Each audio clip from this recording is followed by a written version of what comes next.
parce qu'elle a fait les 5000 mètres cette semaine et le marathon plus tard.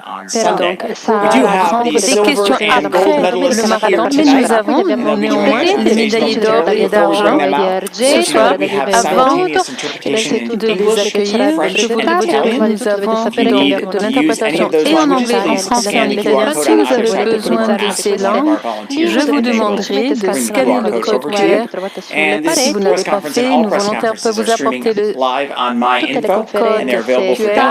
Toutes nos conférences de presse seront disponibles sur MyInfo. Si vous avez des questions et vous êtes ici virtuellement, vous pouvez appuyer le bouton Yes.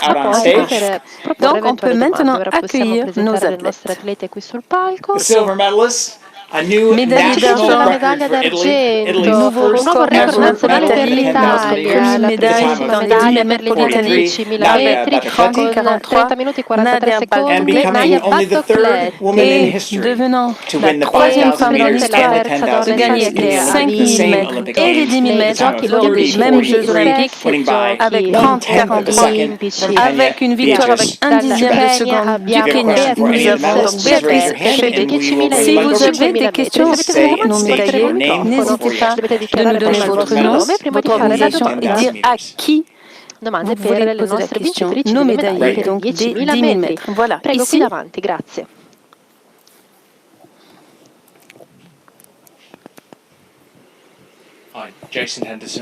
Bonjour, Jason Henderson, Athletics Weekly. Une question pour Nadia. Quelle est la chose la plus spéciale pour vous, c'est-à-dire les médailles d'argent dans les championnats d'Europe ou la médaille d'argent aux Jeux olympiques?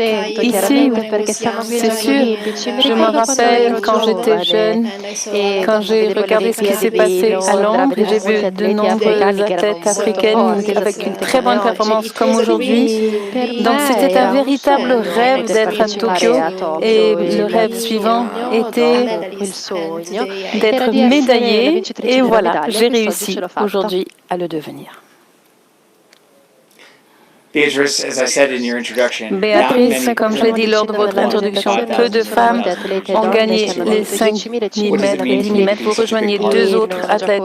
Qu'est-ce que cela veut dire pour vous de rejoindre ces femmes et l'histoire olympique? Pour moi, c'est tellement important de remporter les médailles de 5 000 et 10 000 mètres, surtout pour mon pays, parce qu'on n'a jamais remporté de médaille dans les 10 000 mètres. Et je suis vraiment heureuse aussi de jouer un rôle dans l'histoire des Jeux olympiques. Ce faisant, Nadia, on a peut-être parlé de cela en coulisses. On pensait aussi que vous allez nous rejoindre sur le podium pour les 5 000 mètres.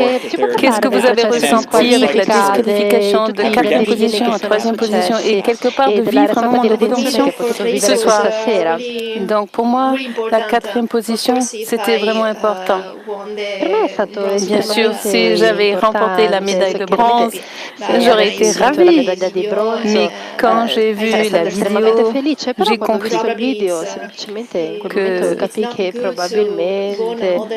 c'est pas bien de remporter une médaille de cette façon. Donc j'ai préféré de courir plus vite aujourd'hui. Voilà, c'est tout ce que je veux dire à ce sujet. Est-ce que vous pourriez nous parler un petit peu de ce que vous avez vécu ces 200 mètres? Est-ce que, Béatrice, vous étiez consciente que Nadia était si proche de vous et qu'est-ce que cela a fait pour vous, Nadia? Je commence avec vous, Béatrice. Ce n'était pas facile parce qu'après avoir monté les 5000 mètres, il a fallu quand même un peu de temps pour me reprendre. Et donc, d'être là avec les 200 mètres qui restaient, c'était pas facile. Mais j'ai juste dit, voilà, il faut pousser. Et j'ai décidé d'aller comme je pouvais. Et donc, j'ai vu que Nadia était très proche, très près de moi, mais j'ai quand même réussi à aller de l'avant et remporter la médaille d'or. Et Nadia, quelle était pour vous la sensation de cette fin de course? Eh bien, je voulais pousser. Il n'y avait aucun autre sentiment, c'était que ça, me pousser. Donc, Béatrice, vous avez parlé de ce que c'est d'être la première médaillée d'or dans cette épreuve pour le Kenya. Vous êtes la première médaillée, que ce soit argent, bronze. Donc, c'était, oui, très important pour moi.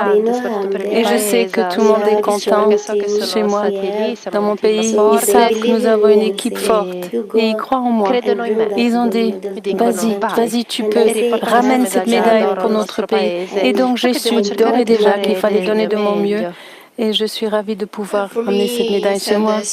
Pour moi, cette médaille d'argent est également importante parce que pour nous, donc les courses à distance, on pense toujours aux athlètes africains. Donc devenir championne européenne et donc de pouvoir remporter une médaille d'argent. Et j'espère que ce résultat va encourager des enfants et d'autres athlètes d'aller plus vite, aller de l'avant. Une question pour Nadia. Est-ce que vous pourriez dire, est-ce que vous entraînez, qui est votre coach?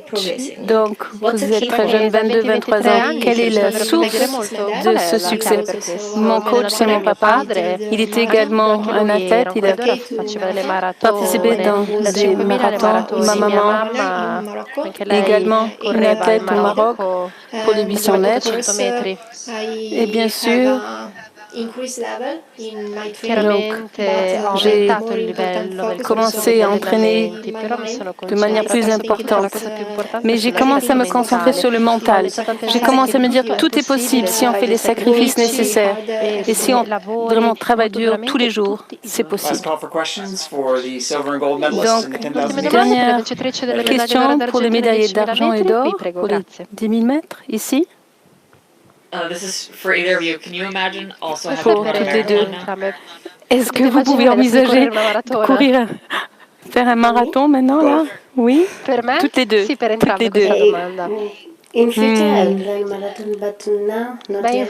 À l'avenir, oui, je vais faire des marathons, mais pas maintenant. Oui, pour moi aussi.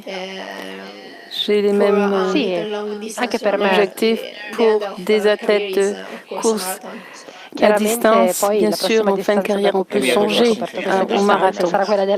Est-ce que vous avez d'autres questions pour les médaillés des 10 000 mètres? Béatrice, ça va être Nadia Batriki. Vous allez ramener un peu d'histoire chez vous avec vos médailles. Merci beaucoup d'avoir été avec nous ce soir. Merci.